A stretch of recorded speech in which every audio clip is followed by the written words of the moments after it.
I'm so honored and thrilled to have Preston Smiles and Lexi Panos. Yes. They are husband and wife. They have a newborn child. They're thought leaders, and they are badasses, let me tell you. I have been seeing you guys for a while because we have some friends in common, and I love your work. Thank you. Yep. Thank you. And by your work, do you mean my work, or do you mean her work? That's right. It's about the women right now. Nice. Clearly, you guys are very competitive with each other. Yeah. How did you two meet? Oh, it's such a good story, and it's so late. Should we give them like the... We gotta condense Cliff's it notes. because it's Cliff crazy. notes. Yeah. So basically, I was in London, and I met his college friend, and he said, you are the female version of this guy I went to school with and lived with in LA. Let me put you guys in a message. I had previously done 6 months of celibacy, calling in my queen. Ooh. And I had let go of the idea of having it need to happen immediately, but I was just a space for it. Received the email from a friend who said that, and I said, cool, put her in a message. He said, I'm in London, so I made the story up that she lived in London. I messaged her and said, hey, you know, I thought she was gorgeous. He told me she was dating his friend, so clearly London and taken, this is not my queen. However, I let it go. And then a few weeks later, I was on a blind date, and she got to the door, and I was a very cutthroat human being. I still kind of am in the best way possible. And I was going to end the date the moment she got there, because it wasn't it, and I was only holding space for it. And intuitively something said go, so I go, I get there, this show is oversold, and everybody's standing in the wall, and then the guy says, you know what, you two, I'm gonna put 2 more seats down on the front row. And so he sat me down, my date sat here, and then next to my date. Wow. It was me. And here's the craziest thing. I was supposed to go to the Saturday night show, and my girlfriend called me last minute to swap for Friday night.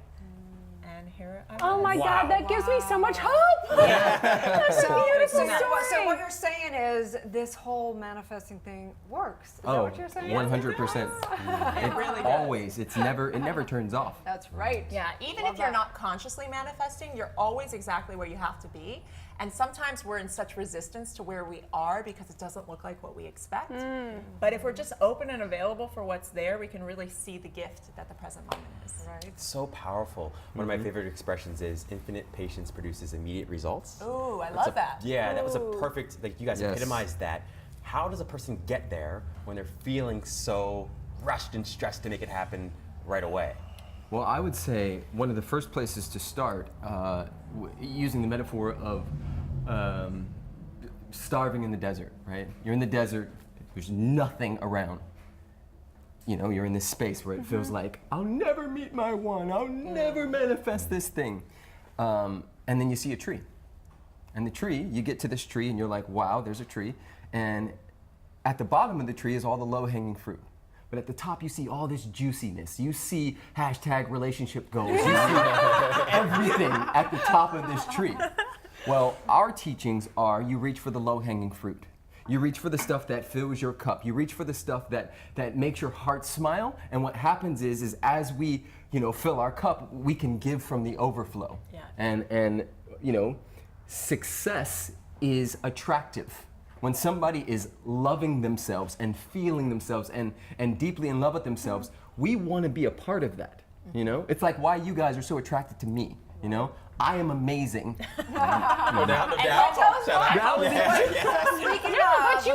of, we have some B-roll because it's one thing to hear you guys here and you're so powerful even here, but I think it's important to take a look at a couple clips because you really own it in this. So we're going to take a look at Alexi's first. Amazing.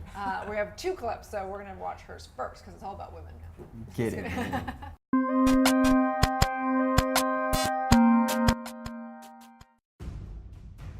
Are you living a life of mediocrity, or are you living a life of mastery? Is your life just okay, or is your life incredible? Yes, I know you may not have the time. Yes, I know you may not have the money. Yes, I know your husband may not let you. Yes, I know your boss may not give you days off.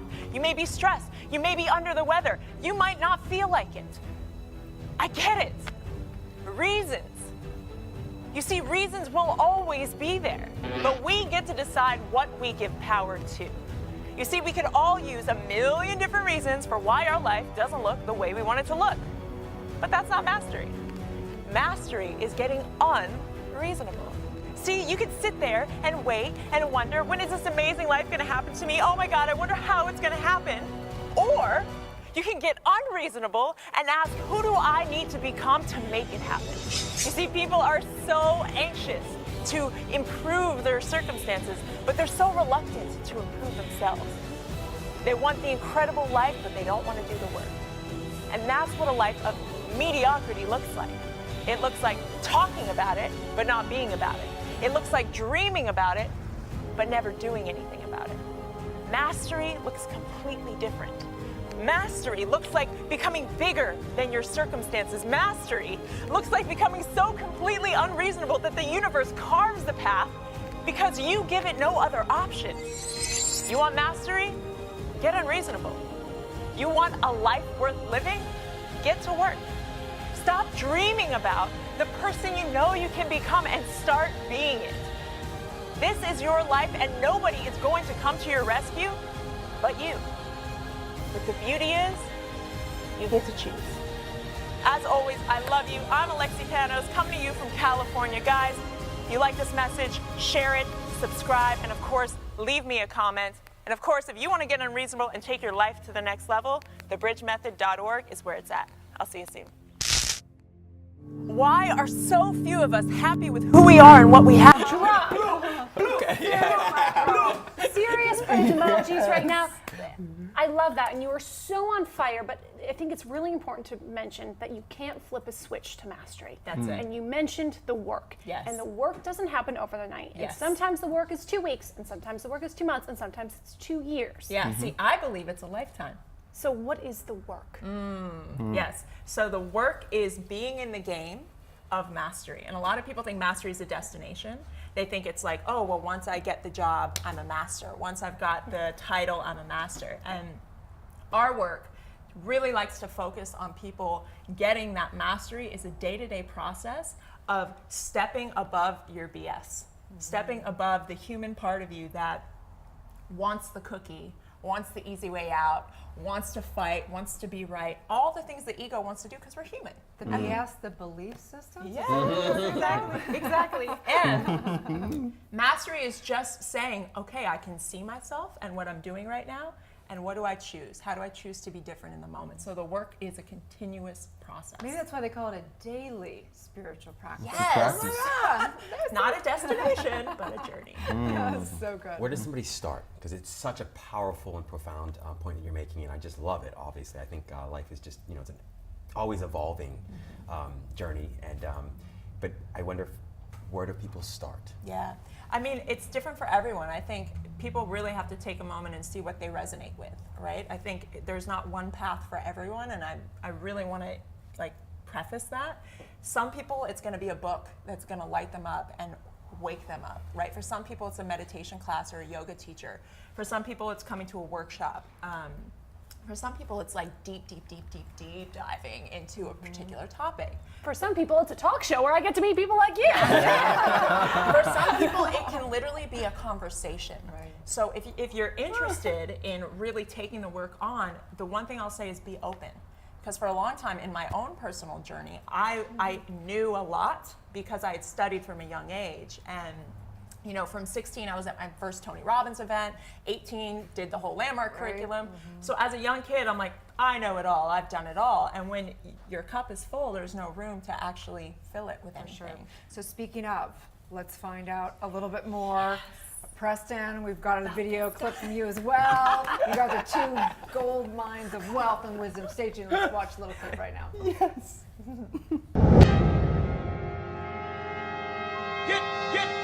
Get down.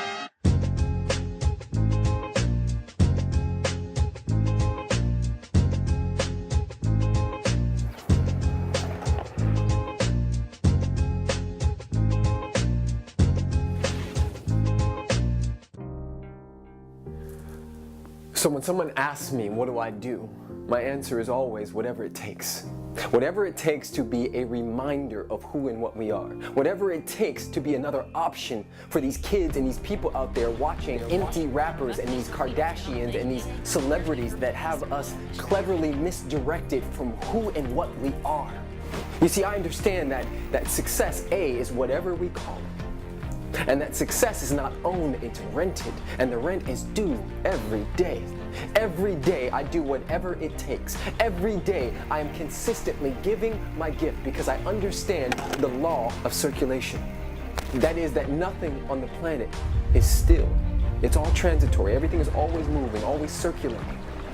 And that we block the circulation when we try to hold on to things. We block the circulation when we try to control or manipulate situations for security. You see, I understand that the giving isn't the getting, that I only get to keep what I give away. And so I'm here to remind us of that beautiful universal law, that there's only one of us here, and that when I set myself on fire, when I light myself on fire, I become the flame wherever I go, and I become a beacon for people to see their own flame, not mine, to see their own flame.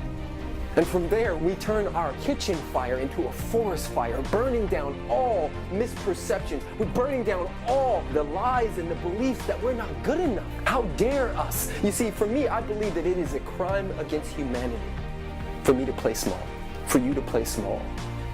I believe that it is a crime against humanity for any of us that understands that underneath all of it is love. For us to sit back and watch those who believe in hate and separation run the show. But like Jesus says, we can't do it like they do. Jesus said, forgive them, Father, for they know not what they do. We must do the same.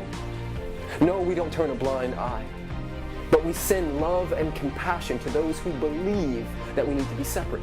You know, one of the fastest growing religions on the planet is no religion.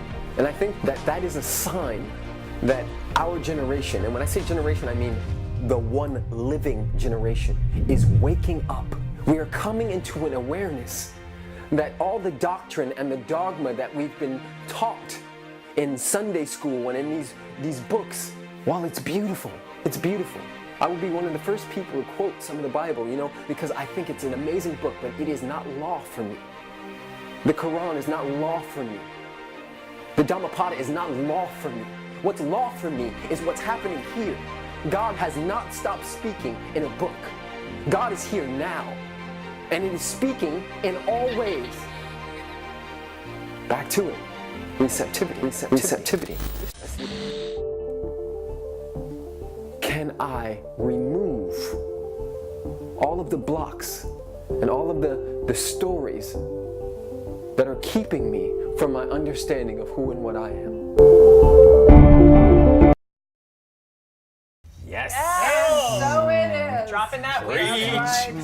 Preach. What I love about you guys is that you are kind of what I consider the bridge in this work, right? I think that as people that are teaching truth and teaching transformation, you kind of are picking which side. You're kind of taking either very religious people to kind of more of a metaphysical realm, or you're taking kind of people who are anti-religion into accepting and understanding spirituality and religion in a new level.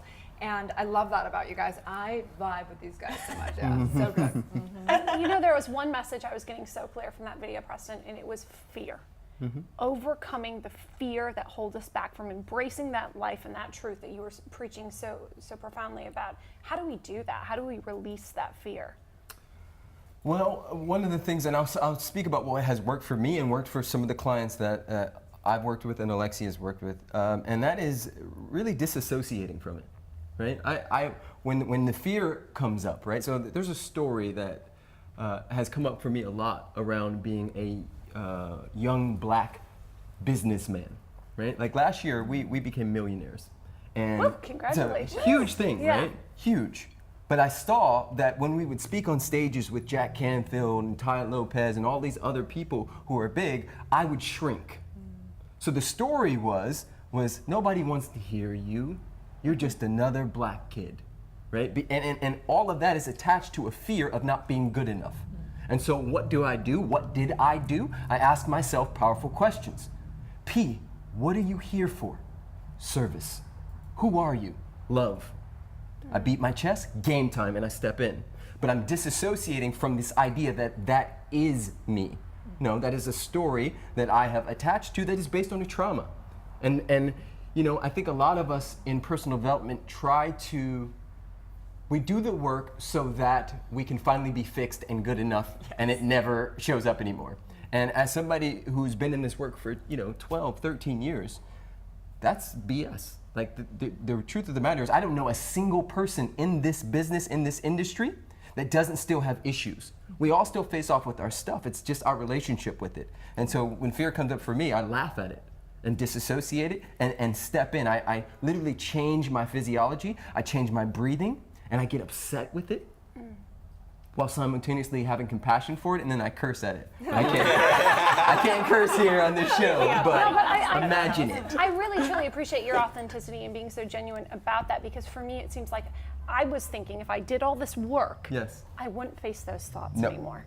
And that's just not true. Nope. You know, I mean, even people like us, right? The stages are getting bigger. The responsibility's getting bigger. We're working with bigger clients. So truthfully, we're just heading up to another level, and then that level's going to have its own set of fears.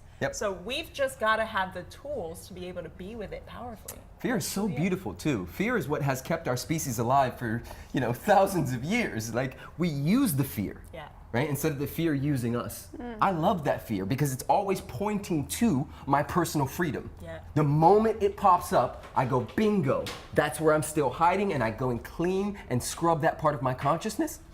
Not forever, because it'll pop up, that's the beauty of being human. I think so many of us are trying to spiritual bypass ourselves into this place where we're enlightened all the time, but we don't want that. We chose humanity. Enjoy this relative experience. Like, polarity is everything, right? It's like we're here to master being, masters of limitation. It's pretty cool for God, pretty much anyway. So right. So on that note, we're running out of time, and I want to get with you guys for a weekend. Let's have a weekend together. Let's have a weekend. I accept the challenge. We have a weekend. We do. Yeah. So let's hear about that real quick. What do you guys have events? We do. You can work one-on-one with you guys. You can work in group. Tell us about that a little bit. Yeah, so we actually have a business called The Bridge, where we bridge science, spirituality, metaphysics, all the things, embodiment training.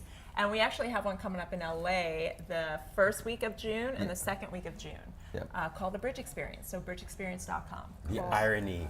The irony. Not at all. And then where can they find you individually as well? Both of us have, hundreds of thousands of people following us on Instagram and social media and all that. So it would just be at Preston Smiles and at Lexi Panos. Awesome, you guys. I'm so honored to finally meet you in person, and great. we have so many friends in common, and I just adore your work. So thank you so much for taking time out. And I want to meet your baby. Yes. I was hoping maybe you'd bring him today, Baby but next time. So good. So stay tuned, you guys. We're going to come right back with a psychic medium to tell us more about transformation. Woo!